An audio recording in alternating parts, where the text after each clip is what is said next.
Bonjour à tous, alors nous voici réunis pour un petit instant de lecture. Je prends mademoiselle Shannon qui nous fait plaisir, le grand plaisir de sa compagnie. Alors nous voici réunis pour un instant de lecture tiré du livre d'Allan Kardec, Le ciel et l'enfer. Cet instant de lecture ira rejoindre la collection Sombres histoires d'âme des criminels repentants qui consiste à... Voilà, c'est la troisième vidéo, je crois, de mémoire. Donc en fait, dans ce recueil, nous trouvons des communications spirites, puisqu'Allan Kardec est le père du spiritisme en France. C'est lui qui l'a fait découvrir, qui l'a importé des États-Unis et qui a créé les cercles spirites à Paris. Et donc, dans ce livre qui s'appelle Le ciel et l'enfer, il a recueilli au travers, bien entendu, de médiums. De médiums, ce sont des personnes qui ont la capacité de se connecter avec les défunts, les esprits désincarnés, nous en l'occurrence, quand nous repartons à la maison. Et là, aujourd'hui, je vais vous lire l'histoire de l'esprit de Castelnaudary. Et puis, je commenterai peut-être s'il y a lieu à la fin de la vidéo.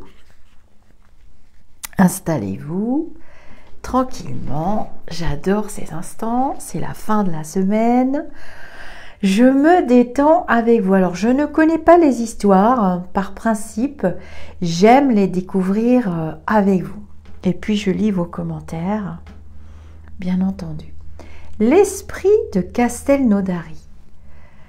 Dans une petite maison, près de Castelnaudary, avaient lieu des bruits étranges et diverses manifestations qui la faisaient regarder comme hantée par quelque mauvais génie. Pour ce fait, elle fut exorcisée en 1848, sans résultat. Le propriétaire, M.D., ayant voulu l'habiter, y mourut subitement quelques années après. Son fils, qui voulut l'habiter ensuite, reçut un jour, en entrant dans un appartement, un vigoureux soufflet donné par une main inconnue.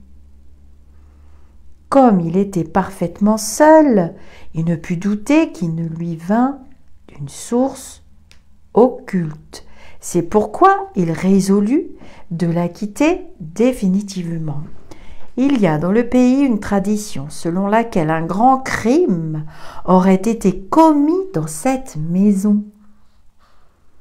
L'esprit qui avait donné le soufflet, ayant été évoqué à la Société de Paris en 1859, se manifesta par des signes de violence.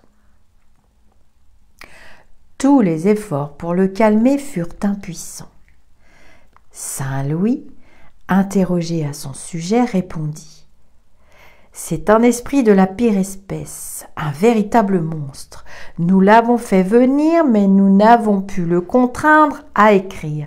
Malgré tout ce qui lui a été dit, il a son libre arbitre. Le malheureux en fait un triste usage. » Alors, je fais une parenthèse. Saint Louis, c'est un des principaux esprits qui était présent dans les cercles spirites et qui se communiquait facilement et dont on a de nombreux écrits au travers les écrits d'Allan Kardec, évidemment.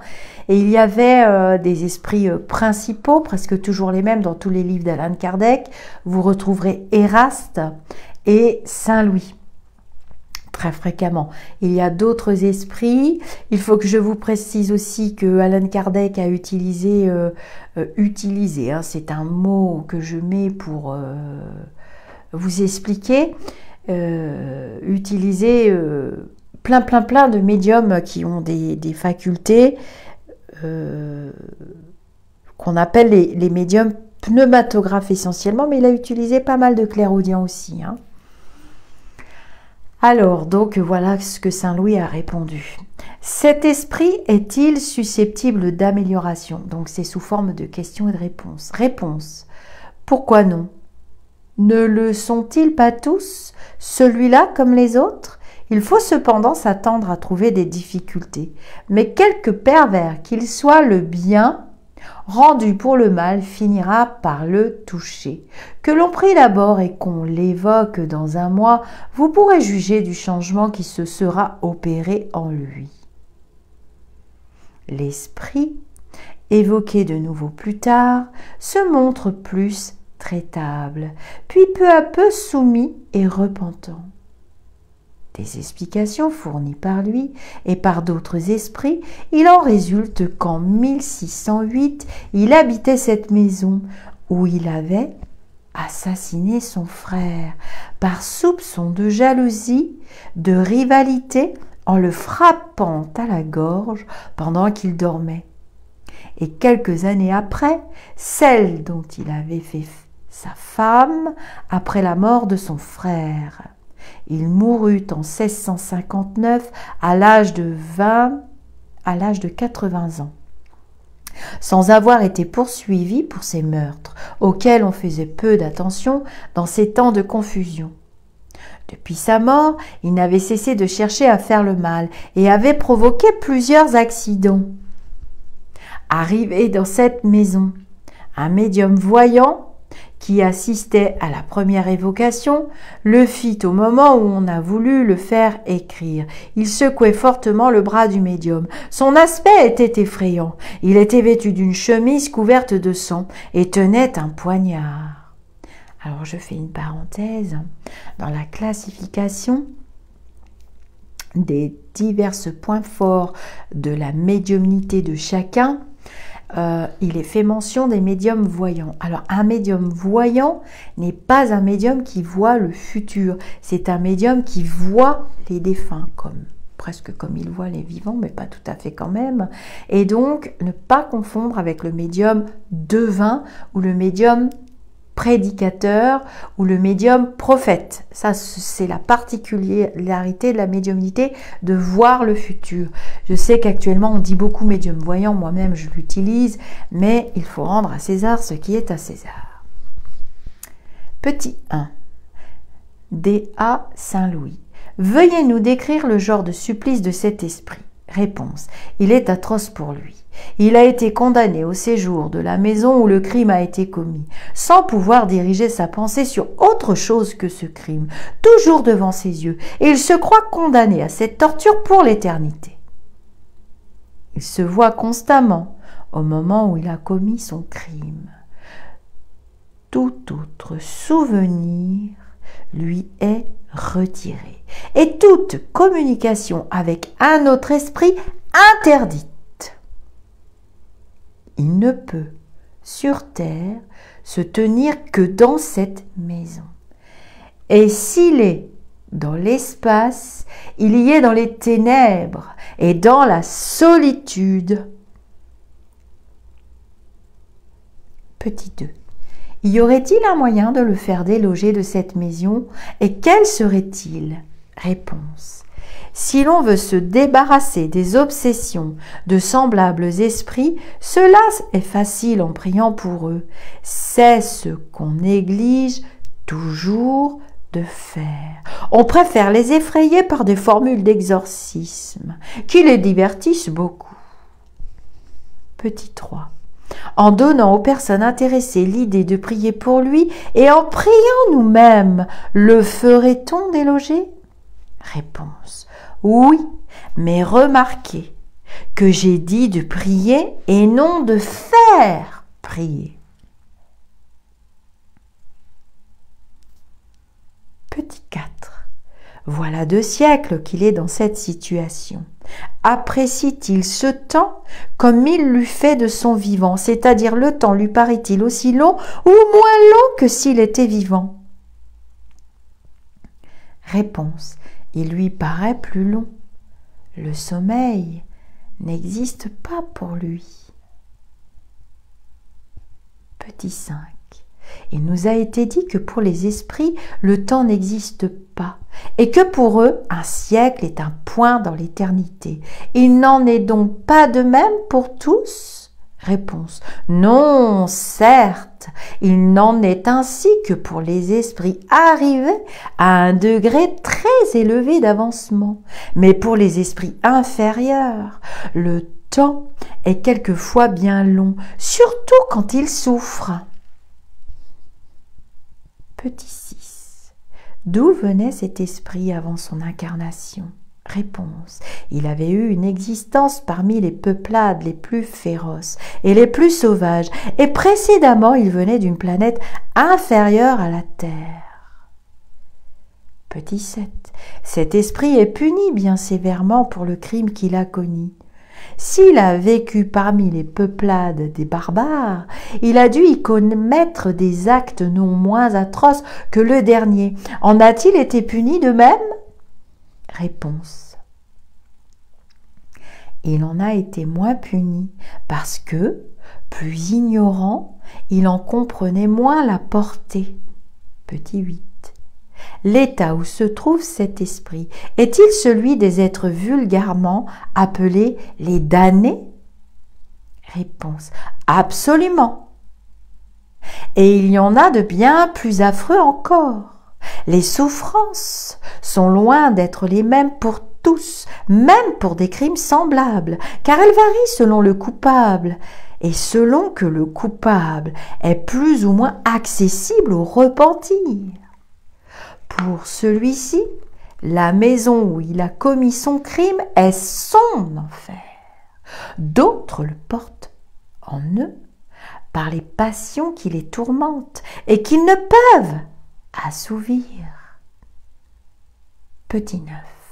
Cet esprit, malgré son infériorité, ressent les bons effets de la prière. Nous avons vu la même chose pour d'autres esprits également pervers et de la nature la plus brute. Comment se fait-il que des esprits plus éclairés, d'une intelligence plus développée, montrent une absence complète de bons sentiments? Qu'ils se rient de tout, ce qu'il y a de plus sacré, en un mot, que rien ne les touche, et qu'il n'y a aucune trêve dans leur cynisme. Réponse. La prière n'a d'effet qu'en faveur de l'esprit qui se repent.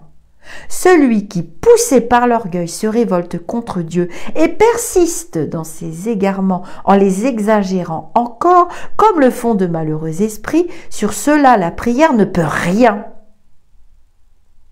et ne pourra rien que du jour où une petite lueur de repentir se sera manifestée chez eux. L'inefficacité de la prière est encore pour eux un châtiment. Elle ne soulage que ceux qui ne sont pas tout à fait endurcis. Petit 10. Lorsqu'on voit un esprit inaccessible aux bons effets de la prière, est-ce une raison pour s'abstenir de prier pour lui? Réponse. Non, sans doute, car tôt ou tard, elle pourra triompher de son endurcissement et faire germer en lui des pensées salutaires. Il en est de même de certains malades sur lesquels les remèdes n'agissent qu'à la longue. L'effet n'en est pas appréciable sur le moment, sur d'autres, au contraire, ils opèrent promptement. Si l'on se pénètre de cette vérité que tous les esprits sont perfectibles et qu'aucun n'est réellement et fatalement voué au mal, on comprendra que tôt ou tard, la prière aura son effet et que celle qui paraît inefficace au premier abord n'en dépose pas moins des germes salutaires qui prédisposent l'esprit au bien, si elle ne le touche pas immédiatement. Ce serait donc un tort de se décourager parce qu'on ne réussit pas tout de suite. Si cet esprit se réincarnait, dans quelle catégorie d'individus se trouverait-il? Réponse. Cela dépendra de lui et du repentir qu'il éprouvera. Plusieurs entretiens avec cet esprit, amenèrent chez lui un notable changement dans son état moral. Voici quelques-unes de ses réponses. Petit 12. À l'esprit. Pourquoi n'avez-vous pas pu écrire la première fois que nous vous avons appelé? Réponse. Je ne le voulais pas. Pourquoi ne le vouliez-vous pas? Réponse. Ignorance et abrutissement. Petit 13. Vous pouvez donc quitter maintenant quand vous voulez la maison de Castelnaudary? Réponse. On me le permet parce que je profite de vos bons conseils. En éprouvez-vous du soulagement? Réponse. Je commence à espérer. Si nous pouvions vous voir, sous quelle apparence vous verrions-nous? Réponse. Vous me verriez en chemise, sans poignard. Pourquoi n'auriez-vous plus votre poignard? Qu'en avez-vous fait? Réponse. Je le maudis. Dieu m'en épargne la vue. Si M.D. fils, celui qui avait reçu le soufflet, retournait dans la maison, lui feriez-vous du mal? Réponse. Non, car je suis repentant. Et s'il voulait encore vous braver? Oh, ne me demandez pas ça, je ne pourrais me dominer. Ce serait au-dessus de mes forces, car je ne suis qu'un pauvre misérable. Petit 16. Entrevoyez-vous la fin de vos peines? Oh, pas encore. C'est déjà beaucoup plus que je ne mérite de savoir, grâce à votre intercession, qu'elles ne dureront pas toujours. Veuillez nous décrire la situation où vous étiez avant que nous ne vous ayons appelé pour la première fois. Vous comprenez que nous vous demandons cela pour avoir un moyen de vous être utile et non par un motif de curiosité. Réponse. Je vous l'ai dit, je n'avais conscience de rien au monde que de mon crime et ne pouvais quitter la maison où je l'ai commis que pour m'élever dans l'espace où tout autour de moi était solitude et obscurité. Je ne saurais vous donner une idée de ce que c'est. Je n'y ai jamais rien compris. Dès que je m'élevais au-dessus de l'air, c'était noir, c'était vide. Je ne sais ce que c'était ni où j'étais. Aujourd'hui, j'éprouve beaucoup plus de remords et je ne suis plus contraint de rester dans cette maison fatale. Il m'est permis d'errer sur terre et de chercher à m'éclairer par mes observations. Mais alors, je n'en comprends que mieux l'énormité de mes forfaits. Et si je souffre moins d'un côté, mes tortures augmentent de l'autre par le remords. Mais au moins, j'ai l'espérance. Si vous devriez reprendre une existence corporelle, laquelle choisiriez-vous? Je n'ai pas encore assez vu et assez réfléchi pour le savoir. Pendant votre isolement, et l'on peut dire votre captivité, avez-vous eu des remords? Réponse. Pas le moins du monde. Et c'est pour cela que j'ai si longtemps souffert. C'est seulement quand j'ai commencé à en éprouver qu'ont été provoquées, à mon insu, des circonstances qui m'ont amené mon évocation à laquelle je dois le commencement de ma délivrance. Merci donc à vous, qui avez eu pitié de moi et m'avez éclairé. Nous avons vu en effet des avares souffrir de la vue de l'or, qui pour eux était devenu une véritable chimère, des orgueilleux tourmentés par la jalousie des honneurs qu'ils voyaient rendre et qui ne s'adressaient pas à eux, des hommes qui avaient commandé sur la terre, humiliés par la puissance invisible qui les contraignait à obéir, et par la vue de leurs subordonnés qui ne pliaient plus devant eux. Les athées subirent les angoisses de l'incertitude et se trouvaient dans un isolement absolu au milieu de l'immensité, sans rencontrer aucun être qui pût les éclairer.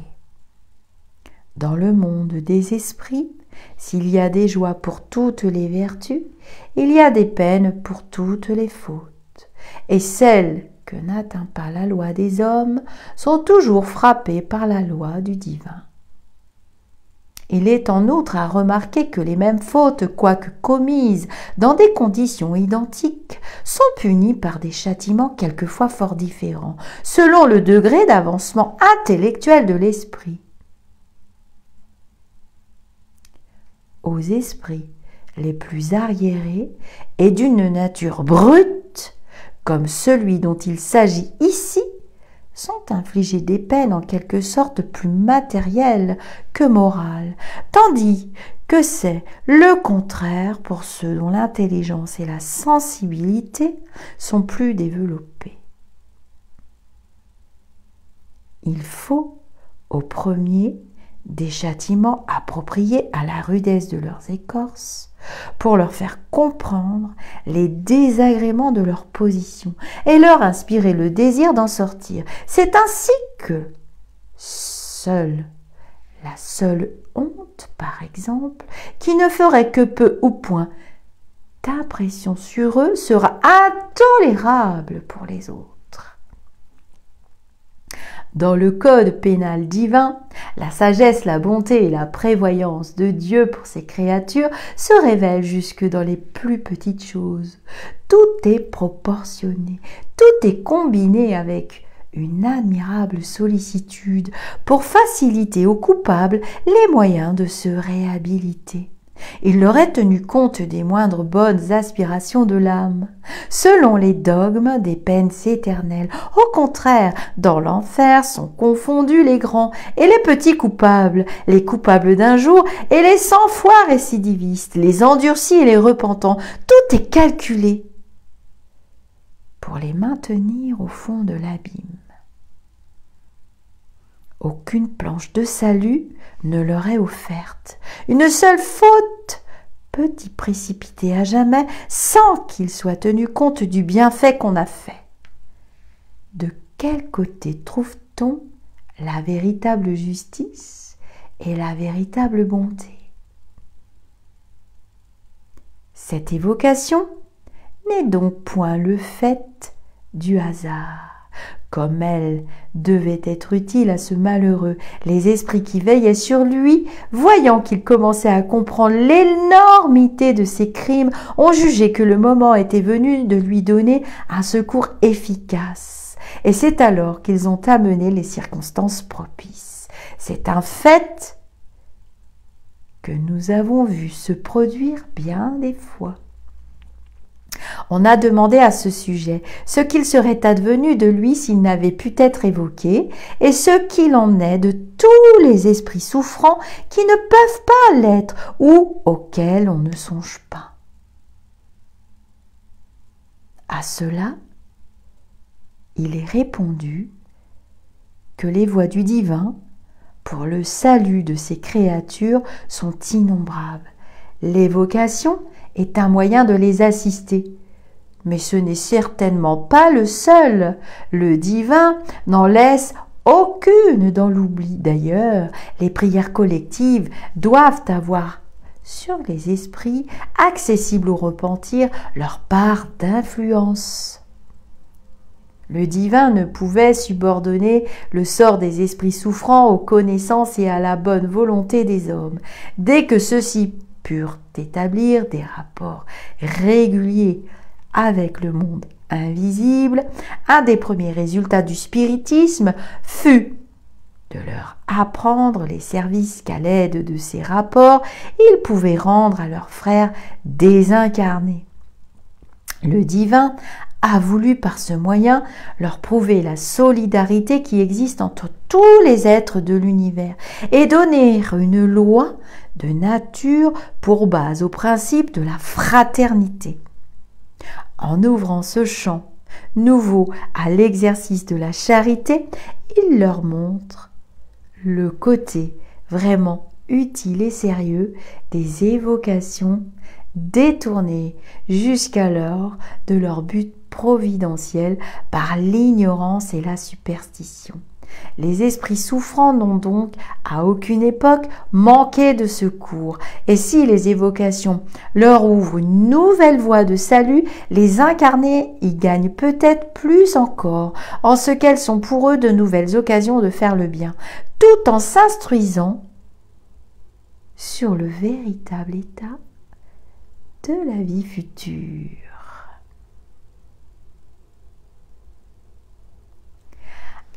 Alors voilà pour cette histoire de maison hantée.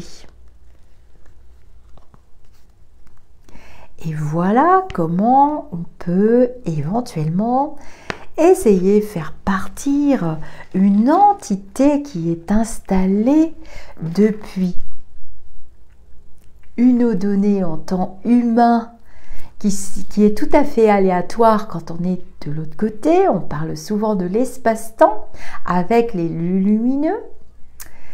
Et cet espace-temps, il est propre à chacun puisqu'il n'y a pas d'espace-temps dans l'univers réellement. Il n'y a qu'un roulement de planètes dans notre petit système solaire. Ce petit roulement de planètes, mais il y a d'autres univers avec des galaxies.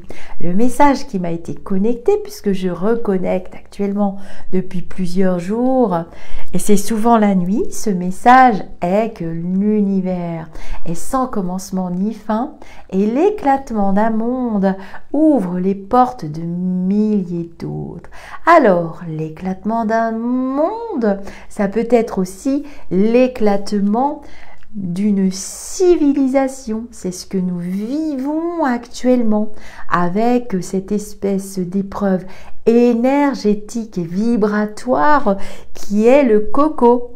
Le cocovirus aussi provoque l'éclatement de notre monde, de la planète, notre Terre-mère, qui est une des planètes les plus lourdes au niveau vibratoire. On peut parler de physique quantique.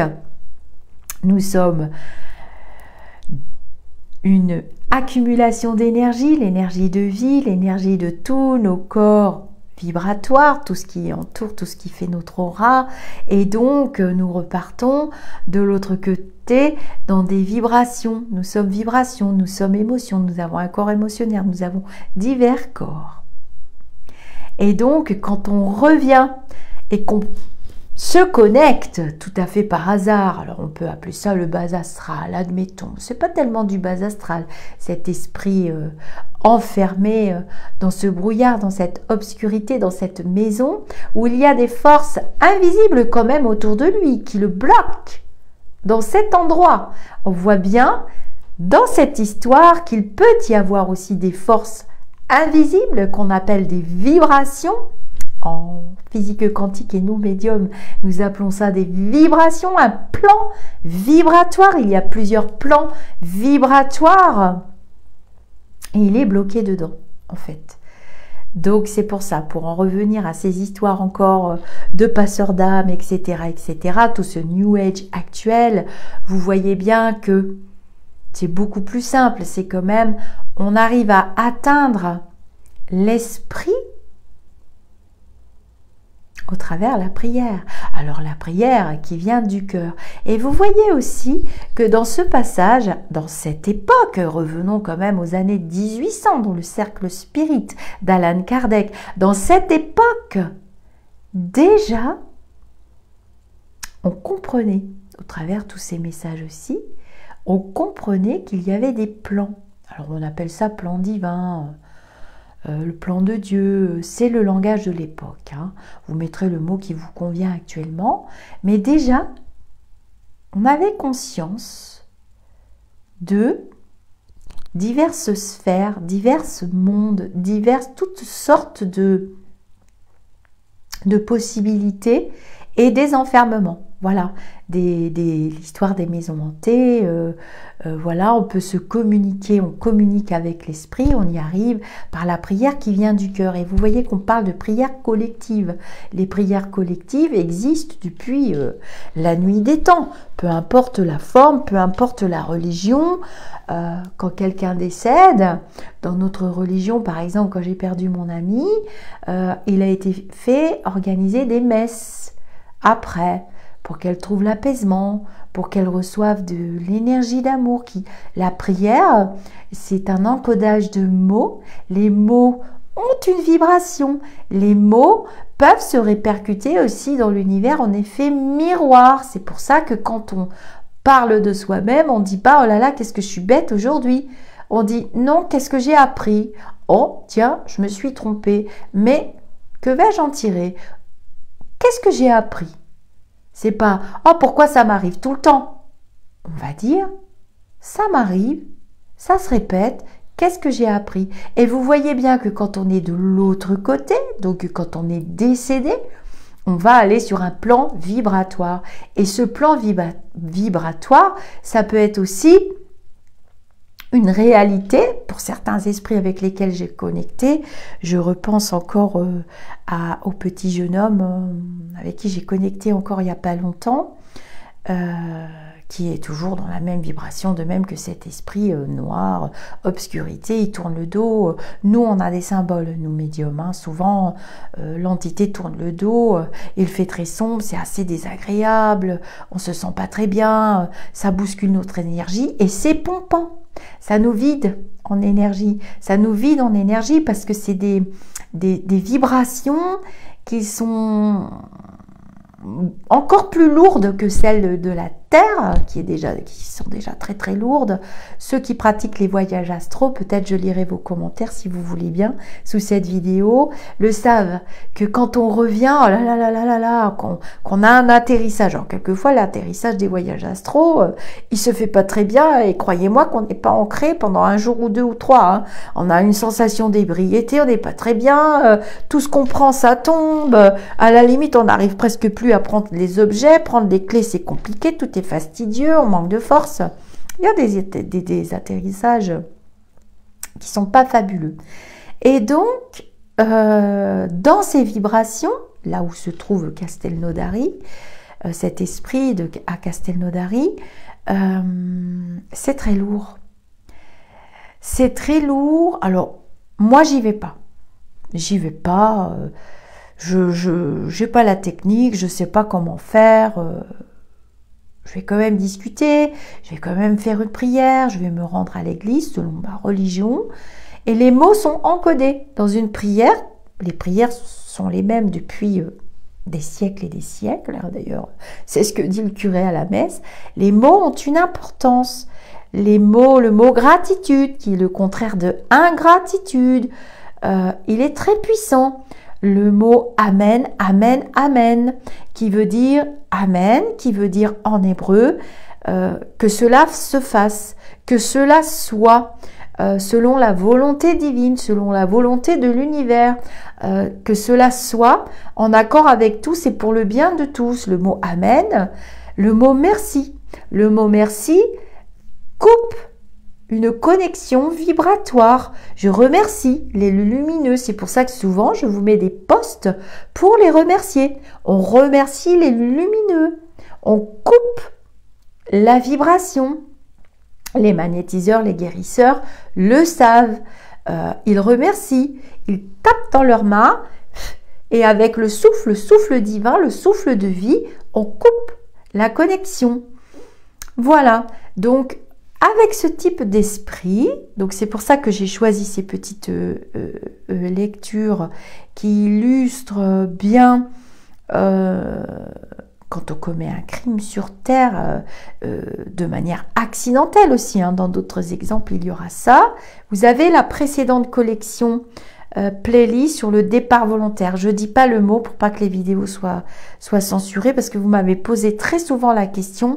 On est souvent inquiète pour nos personnes, nos proches qui ont mis fin à leur destinée avec un départ volontaire. Vous voyez très bien que la lumineuse Stéphanie se communique avec les vivants et même participe et donne de son cœur et donne de son temps de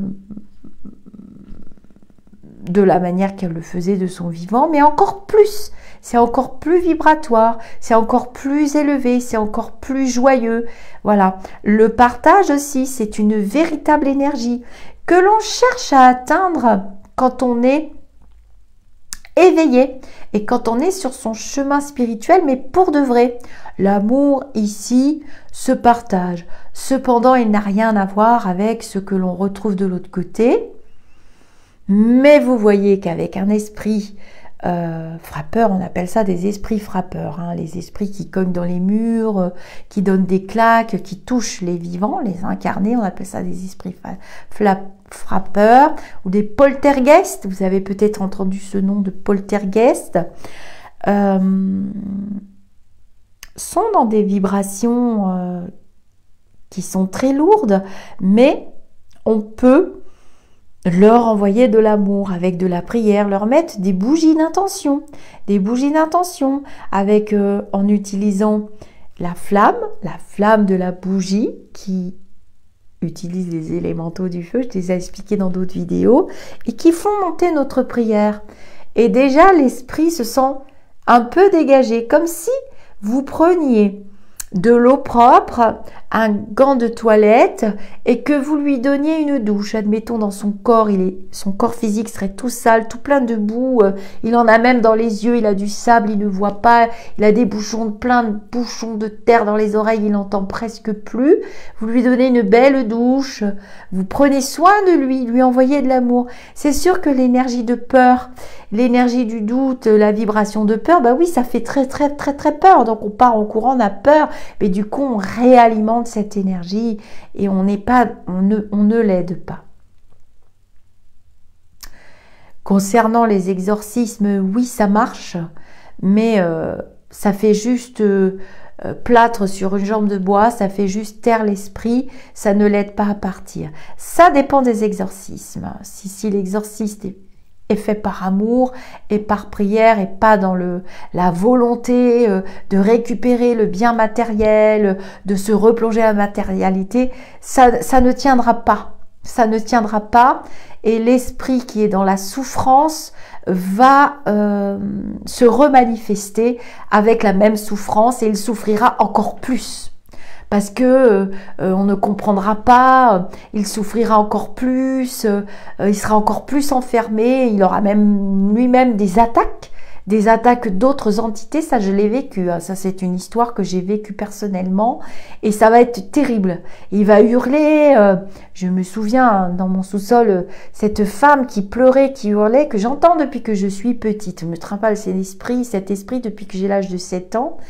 Et puis, j'ai compris qu'il fallait discuter avec cette femme, j'ai compris qui elle était, j'ai compris pourquoi elle hurlait, pourquoi elle pleurait tout le temps à côté de moi, et elle hurlait. Il y a des personnes qui venaient dormir chez moi, qui entendaient les hurlements, et qui étaient effrayées et qui ne voulaient plus dormir chez moi. D'ailleurs, dormir chez moi, c'est très compliqué.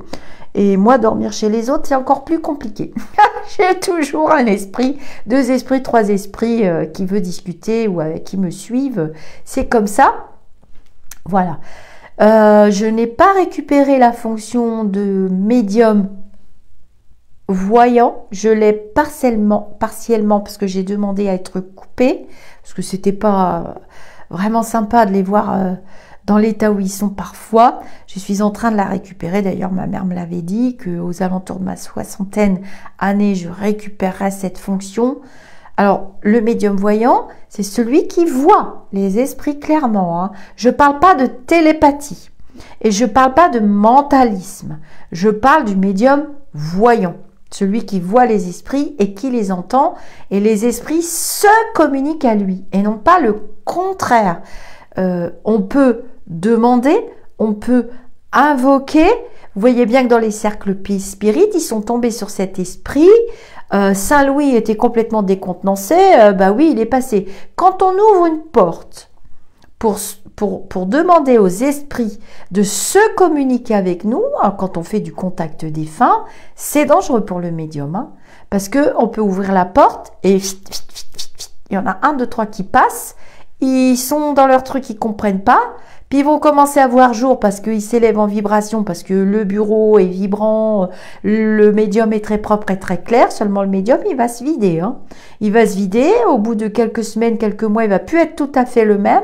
C'est son entourage qui va le remarquer parce que le médium ne le voit pas. Et l'esprit va prendre toute la place. Hein, dans ces vibrations très très lourdes, et le médium va être complètement pompé, vidé, fatigué, fatigué, fatigué. Un médium qui est entouré de bons esprits ne doit pas être fatigué. Alors évidemment, il ne faut pas qu'il fasse 50 milliards de contacts par jour. Et c'est comme ça qu'on reconnaît. J'ai vécu des attaques terribles d'entités qui veulent prendre la place. Voilà, qui veulent être là, et les prières et les parlimpinpins, ça marche pas. Hein. Et j'ai été envahie, hein, j'avais 25 ans, j'ai été envahie par un esprit qui voulait absolument se prendre pour Victor Hugo. C'était pas possible, c'était pas lui. Il faisait des fautes, donc j'ai jeté cet esprit, j'ai dit tu fais des fautes d'orthographe, tu écris comme un je sais pas quoi, tu t'es fait passer pour Victor Hugo pendant je sais pas combien de temps, parce que je connectais avec Victor Hugo quand j'étais plus jeune. J'ai laissé de très beaux écrits que ma grand-mère a gardés, je ne les ai plus. Et bon, Monsieur Hugo est parti. Il communique facilement, Monsieur Hugo, avec d'autres médiums, il n'y a pas que moi. Et un esprit s'est imposé pendant des semaines et des semaines et des semaines, et croyez-moi, j'ai eu du mal à m'en débarrasser. Et il me fatiguait beaucoup. Voilà, c'est parti. Et bien voilà pour cette histoire de criminel, en fait. Et vous voyez bien qu'il y a tous les cas de figure de ce côté. Cependant, quand on vient dans cette incarnation, le crime est très grave, mais le crime a sa place aussi, puisque comment vivrions-nous des épreuves? Et quelquefois, d'incarnation en incarnation, le bourreau devient la victime devient le bourreau, et vice-versa, et ça peut durer des générations. Ceux qui pratiquent les annales akashiques et les mémoires karmiques et tout ça le savent très bien. Bien mieux que moi. Moi, je reste dans ce que je sais faire. Il est sympa, mon petit décor. Je vais donc vous dire namasté et à très bientôt pour d'autres histoires de médium. J'en profite pour mettre mes petites histoires de médium en même temps. Et puis, je ferai des vidéos dédiées. Alors, pour ceux qui arrivent sur la chaîne, j'oublie toujours à chaque fois. Si vous voulez recevoir une notification quand je fais un direct ou quand je poste des vidéos, quoique cependant, j'ai lu dernièrement qu'il y en avait qui ne les recevaient pas, c'est bizarre. Il faut aller voir dans vos paramètres, notifications, dans les mails et tout ça, je ne sais pas, dans vos téléphones. Donc, vous pouvez vous créer un compte YouTube avec une adresse mail valide, c'est très important, hein, et vous recevrez des notifications. Je ne vous cache pas que vous êtes de plus en plus nombreux et vraiment je suis très contente parce que ça m'incite à continuer à échanger avec la communauté. On est une communauté qui grossit. Ça me fait un énorme plaisir et puis c'est vraiment une belle reconnaissance pour les lumineux. Je ne suis qu'une intermédiaire. Je ne me sens jamais investie d'une mission. Je n'ai pas du tout cette prétention. Je pense que dans mes incarnations, j'ai dû travailler l'orgueil et tout ça, et du coup, ça ne m'intéresse pas. La jalousie, je ne connais pas. L'envie, je ne connais pas. Donc, j'ai dû explorer ça des dizaines de fois. J'aime les arts, j'aime la culture, j'aime la lecture, j'aime la musique. Et les esprits, il faut que vous sachiez, ils se communiquent avec les médiums par affinité, par code moral, par vibration. Il y a tout un tas de facteurs. Hein. Donc, si le médium a plutôt un esprit très scientifique, très cartésien, il est très fort en mathématiques, en maths, en physique, en je sais pas quoi, les esprits qui ont des communications à faire, comme par exemple avec le druide, vont choisir des médiums qui, c'est plus facile. Cependant, on peut très bien connecter avec Monsieur Einstein, hein, parce qu'il a quand même un côté très grand philosophe. Il a laissé de très belles citations que j'utilise souvent. Mais voilà, ça fonctionne comme ça. Il se communique à nous par affinité. Donc forcément, vous allez trouver sur ma chaîne plus de philosophie, plus d'explications sur ce qui se passe après, comment ça fonctionne, avec des explications simples, puisque j'ai la chance d'avoir des connexions avec plusieurs entités spirituelles très éveillées, mais je ne connecte pas, par exemple, avec des êtres galactiques. Je ne sais pas faire ça, je n'ai pas cette propriété en moi, et je n'ai sans doute pas ces vibrations. Je communique avec une entité spirituelle que j'ai prénommée Luc. Il m'a dit que ça lui allait très bien, puis il ne se rappelle pas de ses prénoms. Bon, c'est fréquent. C'est très fréquent que les défunts ne se rappellent pas leurs prénoms. Je vais avoir une lettre ou une consonne ou un petit nom, mais il ne se rappelle pas trop. C'est pas intéressant, on a eu tellement de prénoms avant. Mais on peut avoir un prénom. Tout est possible, hein. Et donc, il s'appelle Luc. Donc, lui, je commence à le voir. Ça fait pas très longtemps. Et c'est l'entité spirituelle, c'est le philosophe pur, lui. Alors, lui, ça peut être des discussions, ouh là là. Et j'ai quand même d'autres entités, mais plus artistiques. J'ai beaucoup de peintres aussi, des écrivains. Monsieur Einstein, évidemment, Monsieur Kardec. De temps en temps, Monsieur Kardec, et donc il me met les livres dans les mains. Je ne savais même pas qu'il avait écrit les premiers livres qu'il m'a mis dans les mains. J'étais avec ma grand-mère, et c'est elle qui me l'a confirmé d'ailleurs. Et voilà. Donc ce ne sont pas des littératures faciles. J'ai rencontré une médium dernièrement qui m'a dit « Oh oui, j'ai lu le livre des esprits, mais ça m'a rien fait du tout, je savais déjà tout ça. » Bah dis donc, je me suis dit « Waouh, quel ego démesuré !» Parce que ça fait 10 fois que je le relis. Je vous montre la taille du bouquin. Il y a exactement 500 pages et je ne sais pas combien de chapitres. Des chapitres, voilà, avec des communications extraordinaires reçues en canalisation au travers des médiums divers et variés. Un travail titanesque. Et je suis une grande praticienne et une grande admiratrice de Monsieur Kardec. Dès que je pourrai, je rejoindrai des cercles spirites bénévoles pour transmettre les messages. Les contacts défunts ne peuvent pas être payants. Chez moi, je ne fais pas cette prestation. Vous trouverez des médiums qui le font, bon, libre à eux. Je n'ai pas de jugement là-dessus. J'ai mon avis, j'ai fait mes promesses et je m'y tiens. Voilà. Donc, je vous fais un grand namasté. Même ce mot, rien qu'à lui seul, il a une grande signification. Et je vous dis à très bientôt pour d'autres instants de lecture. Donc là, c'est la playlist, c'est la collection de ce qui se passe pour les personnes qui commettent des crimes sur la Terre. Notre terre-mère qui s'appelle Gaïa.